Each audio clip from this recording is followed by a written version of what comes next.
Hey there, how are you today? My name is Dana Damara and you have landed on Astrocast.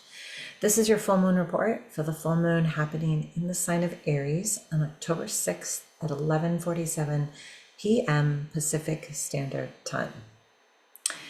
Okay, this is a big full moon, guys. It's the first full moon in a fire sign in a while. So this is also a super moon.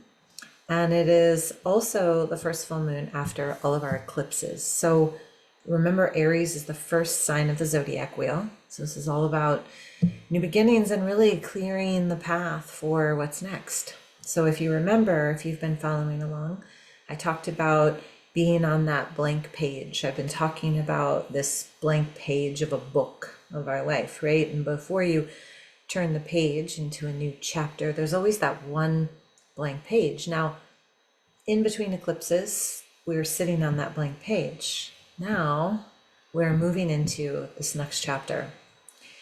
Now, for some of us, actually for all of us, we don't ever want to rush the next chapter. We don't ever want to feel like we're behind in some way, shape, or form, and we're need to hurry to get to the next thing. What I invite you to do with this full moon is to ask yourself what needs to be cleared in order to turn that page, right? And you can, and I say this almost every month, I know I do because I remember, you can look at your life and say, well, it's this external thing and it's this external thing that shows up as like a job or an environment or a home or a person. But I'm going to tell you right now, we have what we call in this forecast, we have what we call the finger of God pointing to Mercury.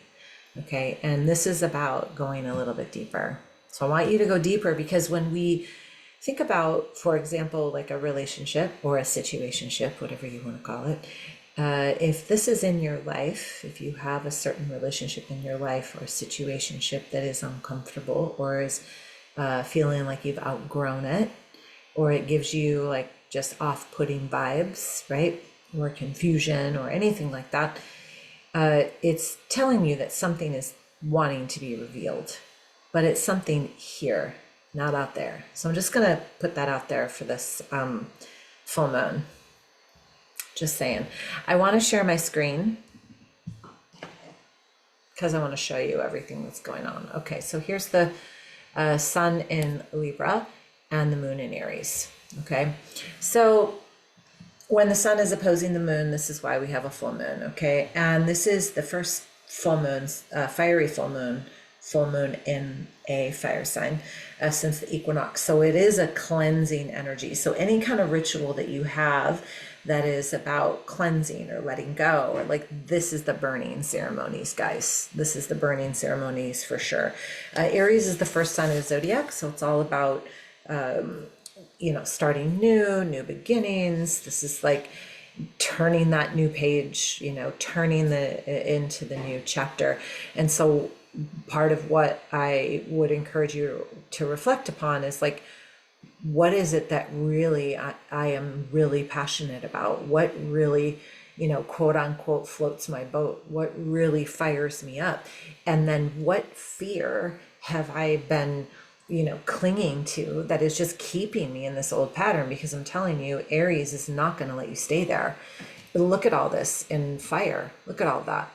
Moon, Neptune, Chiron, and the midheaven. Like we're talking fire. We're talking burning through something that is needed to be released so that we can have clarity and strength and fortitude with where we're going.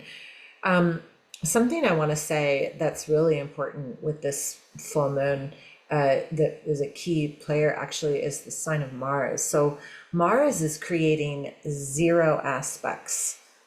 Now, normally, and honestly, the moon and the sun are actually not creating any further aspects except with one another.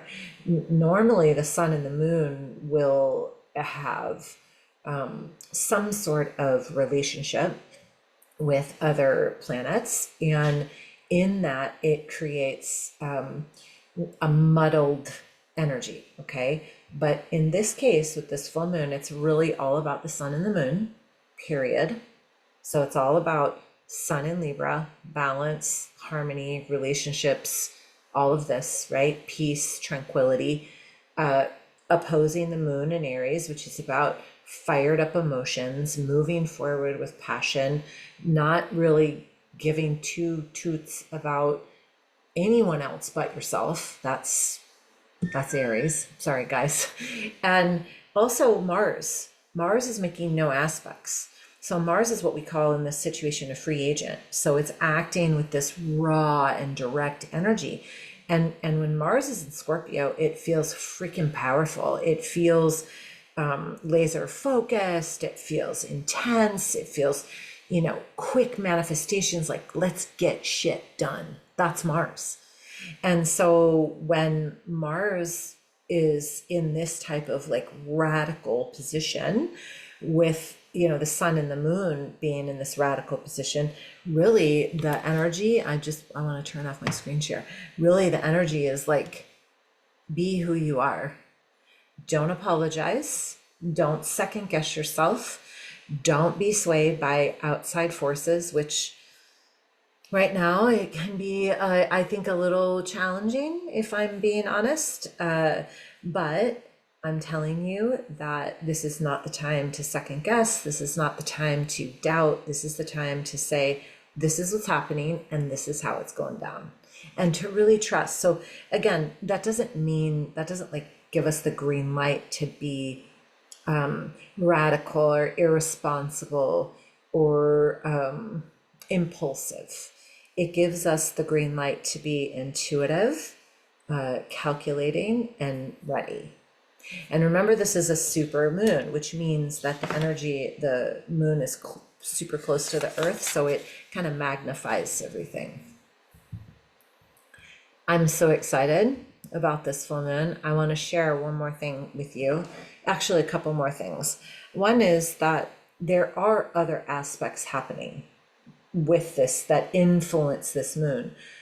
Well, actually, that's not true. There are other aspects that are influencing the energy around this full moon. But again, the full moon, the sun and the moon are like its own player. Mars is its own player. Just trust me on this one. However, there are other planetary aspects happening that are really important to mention. See this dotted green line? This is what we call a finger of God. So this is like a karmic, I'm just going to say a karmic point, okay? And the fact that Mercury is the top of this green triangle, Neptune and Saturn, they're still together, guys.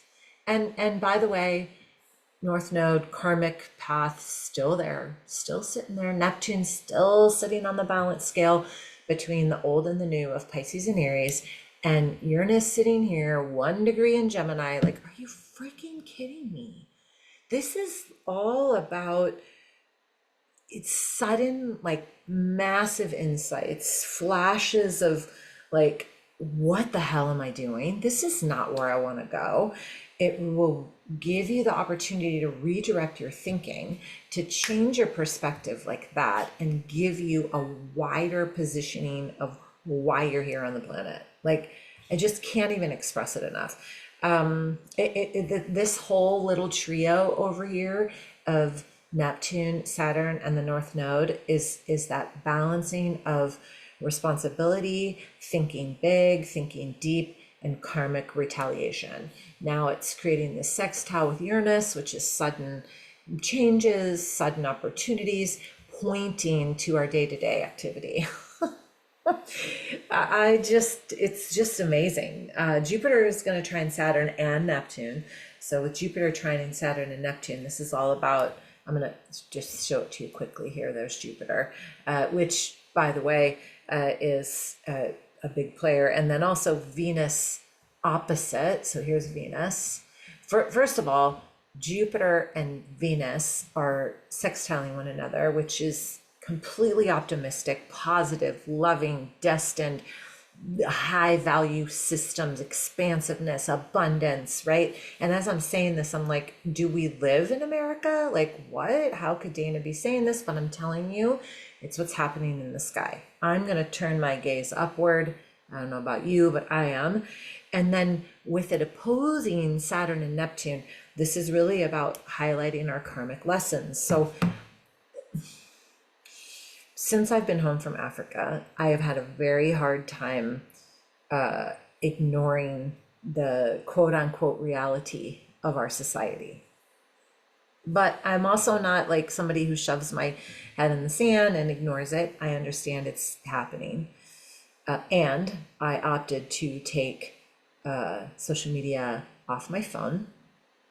And I also opted to take my emails off my phone. And I decided that I was going to get really clear about what I wanted to create. And I know this is completely resonant for a lot of you because I've talked to you. This is an energy right now with this full moon where you are going to have the opportunity to gently and lovingly, but also I have to use the word with fierce determination and an internal knowing, you're ending a chapter. And it may not be comfortable, guys. It never is. There may be a thread of discomfort, but I'm telling you, it is the space to be in, because on the other side of that, where you've faced your fear and you've faced your discomfort and you've looked your self-doubts in the eye and you've been like, no, like I get this one life, right? When you do that and you just move forward and ignore for a moment that peanut gallery, that's where the magic is. So I'm sticking with that. I don't know about you, but I just know that all of these alignments and these extracurricular aspects are really signaling that the full moon is not just about a release, it's about aligning with our destiny. And that may sound woo-woo, and I don't really care, because that's the reality. I'm going to invite you to get your chart read. I'm going to invite you first to join my astrocast.com for only $11 a month. If you want to do $22 a month, you're going to get, I think, 20% off your first astrology reading. So you pay for it right then and there. But with the $11 a month, you get journal prompts, rituals, and weekly horoscopes. And you can cancel anytime. It's $11 a month. Unfortunately, that's one cup of coffee in my book. So all I'm going to say is take this month of October, to evaluate, because then November comes, then it's the holidays, then it's the new year, and you're like, WTF just happened. I don't want that for you. Reach out to me if you have any questions. I hope you have a beautiful day.